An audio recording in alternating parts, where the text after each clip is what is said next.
Hi everyone, it's Katrina. From people who had strangers invade their house to finding a pit full of severed hands, here are 10 strange discoveries you'll be glad you did not make.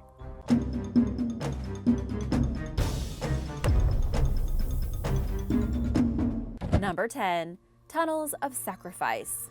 In 2018, a team of American and Peruvian archaeologists found a series of tunnels beneath the 3,000-year-old Chavin de Huantar temple in western Peru. They made the discovery using small, specialized remote-controlled robots, equipped with cameras and lights. Thanks to the robots, the team identified 35 interconnected subterranean tunnels altogether, dating back between 1200 BC and 200 BC. Inside the tunnels were tools, pottery fragments, and at least 3 skeletons, which the researchers believe were used in sacrificial rituals involving drugs, noise, and light manipulation.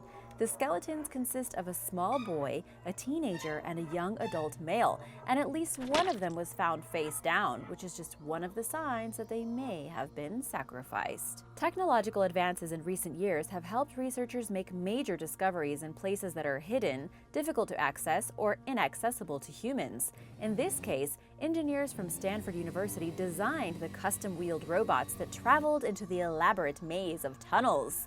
Archaeologists hailed the discovery of the tunnels and their contents as one of the most important finds of the last half-century, and most people have never even heard of this discovery. You're welcome. Number 9. Secret guests. One of the creepiest discoveries someone can possibly make is an intruder secretly living in their home, which kind of seems to happen more often than you might think. In 1997, a Washington woman heard footsteps coming from her attic and initially dismissed the strange noises as squirrels. Months later, she noticed that the trap door to the attic was open while she soaked in the bathtub. The intruder fled the scene, leaving behind food and a sleeping bag, and was never found. In Pennsylvania in 2008, a family noticed suspicious footprints in their duplex apartment, as well as some missing items, including a laptop, cash, and an iPod. Police discovered the intruder in the attic wearing clothing that belonged to the family. He'd been there for a week. Do you think this could happen to you? Would you notice if someone were living in your house for that long? Let me know in the comments below. That same year, a Japanese homeowner who lived alone noticed that food was disappearing. He installed security cameras which captured footage of a woman who had been living in the closet on and off for an entire year. She would move in, leave, come back, because why not? One time, she went undetected for months before the homeowner suspected her presence. And here's another one for you. In 2013, a group of Ohio State University students heard strange noises and noticed things out of place at their off-campus residence and began a long-running joke that it was haunted. Then one of the residents ran into a man they didn't recognize one day but assumed he was a visitor. The home's occupants put 2 and 2 together months later when they discovered a fully furnished bedroom in the basement, which they had thought was a utility closet. They changed the locks but allowed the uninvited guest to retrieve his belongings. Anyway, I know I'm super glad I've never found anyone inside my house. And now for a spooky Aztec discovery, but first, it's shout-out time! I wanted to give a quick thank you to Anne George Leanberg for her support, and to Numbbrain. Thanks for the nice comments! Be sure to subscribe and join the Origins Explained family if you haven't already. Number 8. Aztec shrieking whistle. If your nightmares had sound, they might sound exactly like the Aztec shrieking whistle. In the 1990s, archaeologists were excavating the ruins of a 650-year-old temple of the wind god Ecatlan in Mexico City. They came across the remains of a sacrificial victim found clutching this ominous artifact in its skeleton fingers. Shaped like a skull, 2 of these whistles were cataloged and put away. At first, archaeologists thought it was just an artifact, or maybe even a toy, but since it was found in a temple held by an Aztec sacrifice victim, that should have been their first clue that it was important. It wasn't until 15 years later that someone decided to blow through the whistle, and it turns out it was pretty terrifying. One researcher referred to it as a shriek of death. It's shrill, high-pitched, and produces the most ear-piercing scream you will probably ever hear. Music archaeologist Arnd Adji Both explained how the instrument works, stating there are different air streams generated within the structure of these instruments, which then diametrically hits against each other. Roberto Velázquez Cabrera, a mechanical engineer and founder of a research institute, has spent years recreating the instruments of the pre-Columbians to examine the sounds they made. If you think about it, we usually think of archaeology as silent, but the past, of course, was full of sounds. The sound from the whistle is also described as spooky whistling wind, humans howling in pain, or the scream of 1,000 corpses. So what was it used for? These whistles are quite rare, so they were probably used on special occasions. The Aztecs most likely used the whistle to help the deceased journey to the underworld, and since it also sounds like the howling wind, it makes sense that it would be found in the temple of the wind god, as they may be called to him to announce their sacrifice. Another theory is that hundreds of Aztec warriors blew the whistles while marching into battle to psychologically terrify their enemies. Imagine the sounds of hundreds of deafening screams coming towards you as you waited to fight. At the very least, it would make you nervous. Alternatively, the instruments may have been used in trance-inducing rituals. The most probable theory, however, is that they were connected in some way to sacrificial rituals, especially considering that they were discovered in a sacrifice victim's possession. Number 7. Anthropodermic bibliophagy. Anthropodermic bibliophagy is the fancy term for this sinister practice of binding books in human skin. It dates at least as far back as the Middle Ages and became somewhat popular during the 1800s. The reasons for doing it were varied, but primarily included an interest in collecting strange or unique items, memorializing the dead, and as an everlasting punishment for criminals, according to medical historian Dr. Lindsay Fitzharris. In 2014, a book that belongs to Harvard University and that has been housed in Houghton Library since the 1930s was scientifically proven to be bound in human skin. The book is titled Destinies of the Soul. It was written by an author named Arsene Houssaye, who gifted the book to his friend Dr. Ludovic Bouland in the mid-1880s. Dr. Bouland bound the book using the skin of an unidentified female patient who passed away from natural causes. His reason? In his words, which can be found in an inscription in the book, a book about the human soul deserved to have a human covering. Do you agree with this statement? Let me know in the comments. Destinies of the Soul is reportedly a meditation on the soul and life after death, and is believed to be Harvard's only book bound with human skin, if that makes you feel better.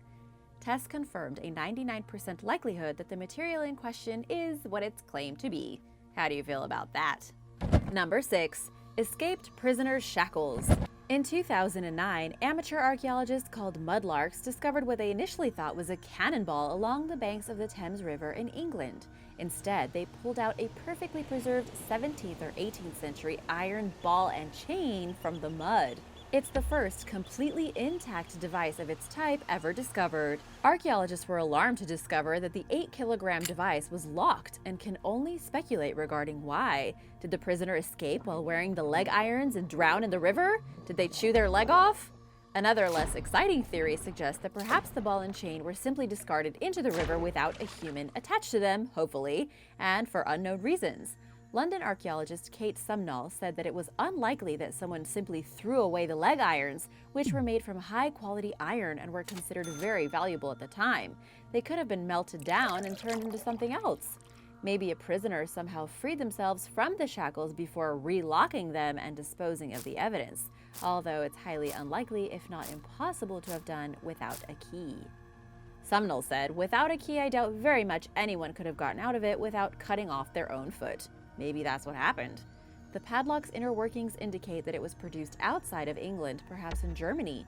Based on its design, archaeologists also know that the device was used on a prisoner and not a slave. But for now, and perhaps ever, that's pretty much all that we know about it. Number 5. Lloyds Bank Coprolite. Going to the bathroom is a part of everyday life, yet most of us prefer not to think or talk about it. But human waste is what paleoscatologists, who are more or less ancient poop experts, revolve their careers around. And while they're probably on the receiving end of many jokes, there's only a handful of paleoscatologists in the world, and their knowledge is, as you can imagine, pretty specialized.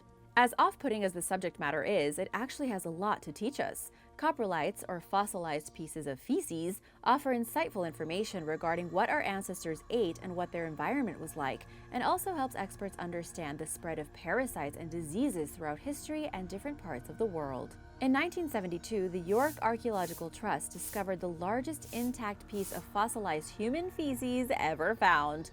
It was named the Lloyds Bank's Coprolite, as it was found underneath the future site of the local bank. The 7-inch-long specimen dates back to the 9th century and is as precious as the crown jewels, in the words of paleoscatologist and parasitologist Dr. Andrew Bone Jones, who studied the sample extensively after spotting it in the Trust's archives. It belonged to a Viking, and microscopic examination revealed that the person was a meat-eater whose diet also consisted of pollen grains and cereal bran.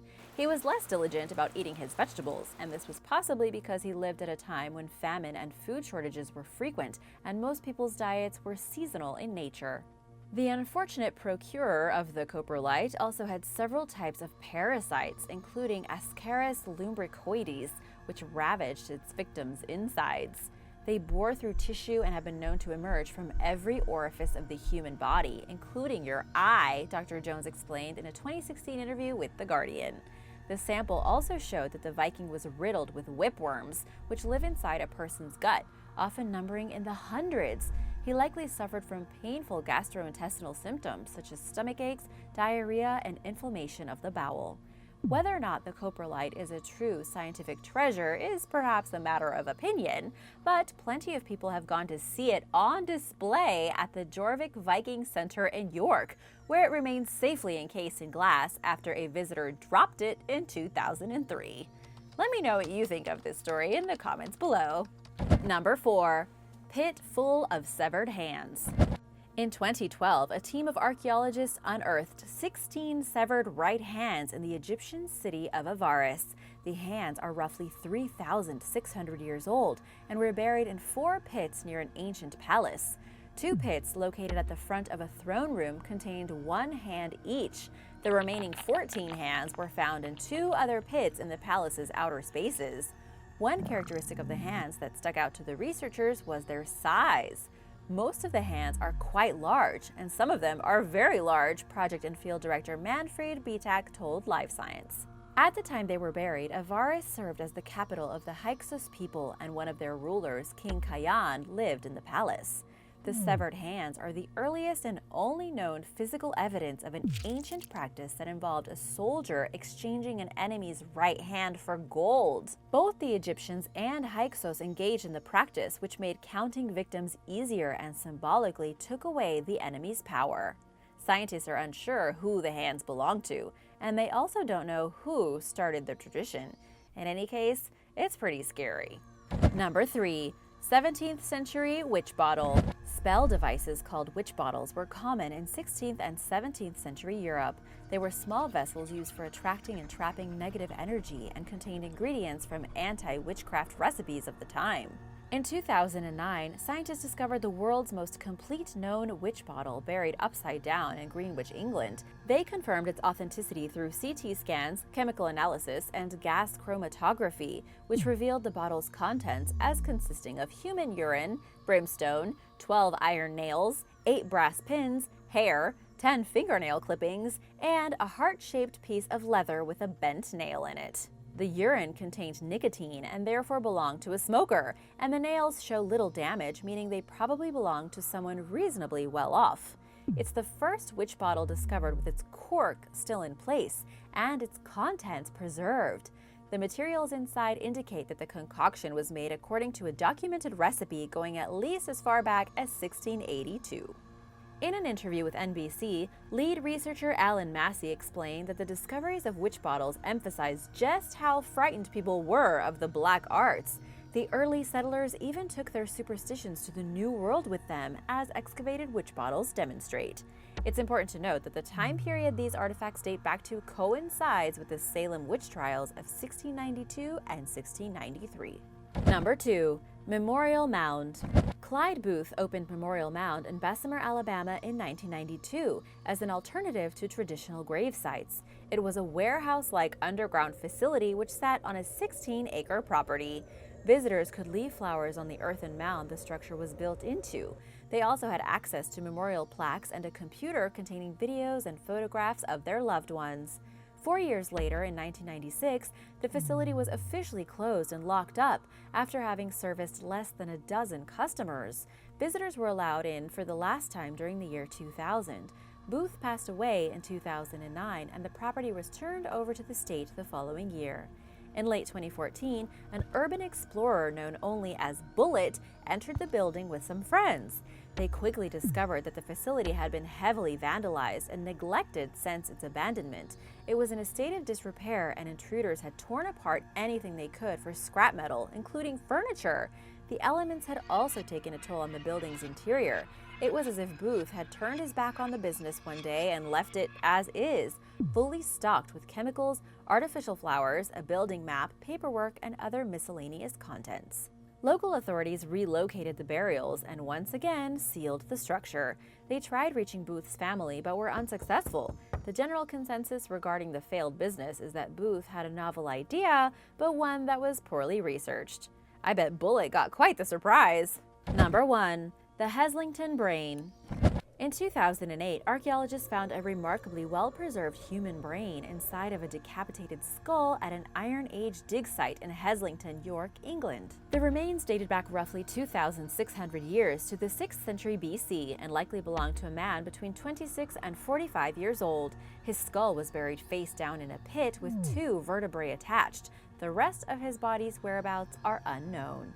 Researchers didn't realize that the brain was intact until Collections Project Officer Rachel Cubitt was cleaning the skull and noticed something loose inside. I peered through the hole at the base of the skull to investigate, and to my surprise saw a quantity of bright yellow spongy material, she explained. The brain remained in such good condition because it was buried in moist, clay-rich mud, where there's no oxygen. There's also a good chance that the burial happened quickly after death, resulting in minimal decay. While the brain's surprisingly intact state may raise more questions than answers, it also provides researchers with an opportunity to learn more about the natural preservation process. Thanks for watching! Which discovery did you like the most? Mine was the Aztec death whistle. Let me know yours in the comments below, and be sure to subscribe if you haven't already. See you next time. Bye!